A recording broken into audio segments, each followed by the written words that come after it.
Hello dear students, welcome to English Textbook YouTube channel.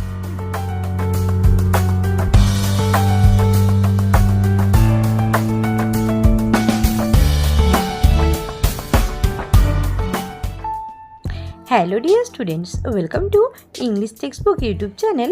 We make English easy. আমি অশোকা চলে এসেছি আরও একবার তোমাদের জন্য একটি নতুন টপিক নিয়ে। তো চলো দেখে নাও আজকে রাইটিংয়ের টপিক। তো আজকের ভিডিওতে আলোচনা করব একটি প্যারাগ্রাফ নিয়ে। কি বিষয়ে প্যারাগ্রাফ দেখে নাও কোয়েশ্চেনটি। My experience of visiting a garden of flowers. একটি ফুলের বাগানে ঘুরতে যাওয়ার অভিজ্ঞতা জানিয়ে একটি প্যারাগ্রাফ লিখতে হবে। এটি তোমরা ক্লাস 7-এর বইতে পাবে। তো চলো দেখে নিই আমরা এই প্যারাগ্রাফটা কিভাবে লিখব। তার আগে সকলকেই বলে রাখি, কে কোন ফুল ভালোবাসো বা তোমাদের সকলের ফেভারিট ফুল কি সেটা লিখে কিন্তু অবশ্যই কমেন্ট করে জানাবে। তো চলো আর দেরি না করে শুরু করছি আজকের প্যারাগ্রাফ। Let's get started. তো দেখো ফার্স্টে যেটা আমাদের কাজ সেটা কি, আমরা প্রথমে লিখে নেব কি বিষয়ে আমাদের paragraph.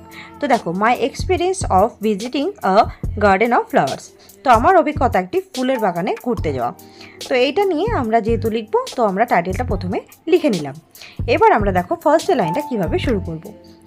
Last week I visited a beautiful garden of flowers in my aunt's house. গত সপ্তাহে আমি ঘুরতে গিয়েছিলাম আমার আন্ট, এখানে মাসি বলতে পারো বা কাকিমা, পিসিমা এরকম বলতে পারো। তো আন্টের বাড়িতে গিয়েছিলাম গত সপ্তাহে। সেখানে আমি গিয়ে দেখলাম একটি সুন্দর ফুলের বাগান তাদের বাড়িতে। It was a wonderful experience for me. আমার জন্য এটি ছিল একটি অসাধারণ অভিজ্ঞতা।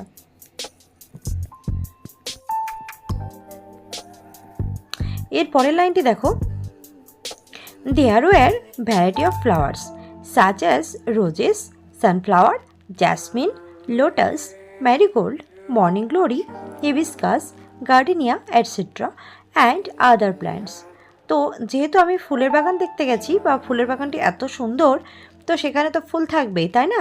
অবশ্যই সেখানে অনেক রকমের ফুল ছিল, যেমন সেখানে গোলাপ ছিল, সূর্যমুখী ছিল, জুঁই ফুল, পদ্ম ফুল, তারপরে গাঁদা ফুল, মর্নিং গ্লোরি এবং জবা, এছাড়াও ছিল গন্ধরাজ ইত্যাদি। এবং এছাড়াও অনেক রকমের অন্যান্য কিন্তু গাছগাছালিও সেখানে ছিল। যেহেতু ফুলের বাগান, শুধু ফুল থাকবে তা নয়, আরও অন্যান্য গাছগাছালিও কিন্তু সেখানে ছিল।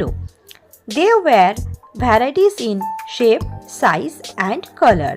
তো এখানে যে ফুলগুলো ছিল সেইগুলো কিন্তু সবগুলো একরকম নয়। এরা অনেকগুলো প্রত্যেকেই কিন্তু নিজেদের আকার আকৃতি এবং রং অনেক রকমের ছিল। সেখানে তাদের মধ্যে অনেক বৈচিত্র্য ছিল, অর্থাৎ ফুলগুলো কিন্তু একই রকম ছিল না।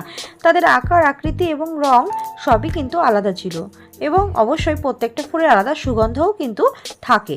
আচ্ছা, এবার দেখো, the fragrance of the flowers made me glad. এই যে এখানে লিখেছি, তাহলে কি ফুলেদের সুগন্ধ এত সুন্দর মনোমুগ্ধকর, আমাকে সেটা কিন্তু খুবই আনন্দিত করেছিল। তো ফুল যেহেতু আমরা সকলেই কম বেশি ভালোবাসি, তো এমন মানুষ পাওয়া যাবে না যে ফুল ভালোবাসে না। আচ্ছা, তো দেখো ফুলের সুগন্ধ কিন্তু এক একটা ফুলের এক এক রকম সুগন্ধ, সেটা আমাকে কিন্তু মুগ্ধ করেছিল। I can't express the feelings in words. সেটা এতটাই মুগ্ধকর ছিল, সেটা এখন আমি আমার ভাষাতে কিন্তু প্রকাশ করতে পারবো না। কোনো ভাষায় এটা প্রকাশ করার নয়, এটা শুধু অনুভূতির একটি বিষয়। The sight was so wonderful and charming. তো সেই যে দৃশ্যটা সেখানকার ফুলের বাগানের, সেটা আমার কাছে অত্যন্ত চমৎকার এবং আকর্ষণীয় ছিল।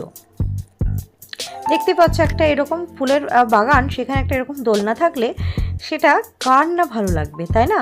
তারপর যদি ফুলেদের এত সুন্দর সুগন্ধ যদি আমরা পাই, তাহলে তো সেটা আরও বেশি ভালো লাগবে। আচ্ছা, তারপরে দেখো, I really enjoyed the view for some time only. আমি সেখানকার যে অপরূপ সৌন্দর্য, সেটা আমি বেশ কিছুক্ষণ ধরে উপভোগ করেছিলাম, বেশ কিছুক্ষণ। I wish to visit the garden again. আমার ইচ্ছা রয়েছে সেই বাগানটিতে অর্থাৎ ফুলের বাগানটিতে আমি আরও একবার যাব, সেখানে আমি আরও একবার যেতে চাই। তো কারণ এত সুন্দর জায়গা যেখানে একবার গিয়েছি সেখানে যাওয়ার পরে যদি কারোর ভালো লাগে সেখানে সে আরও একবার যেতে চাইবেই, সেটাই স্বাভাবিক। তো যাই হোক, আমি আরও একবার সেখানে যেতে চাই। আচ্ছা, তো এই হচ্ছে ফুলের বাগানে ঘুরতে যাওয়ার অভিজ্ঞতা নিয়ে একটি paragraph writing. So do like, comment, share and subscribe our channel English Textbook for more videos. We will meet in our next video. Thanks for watching.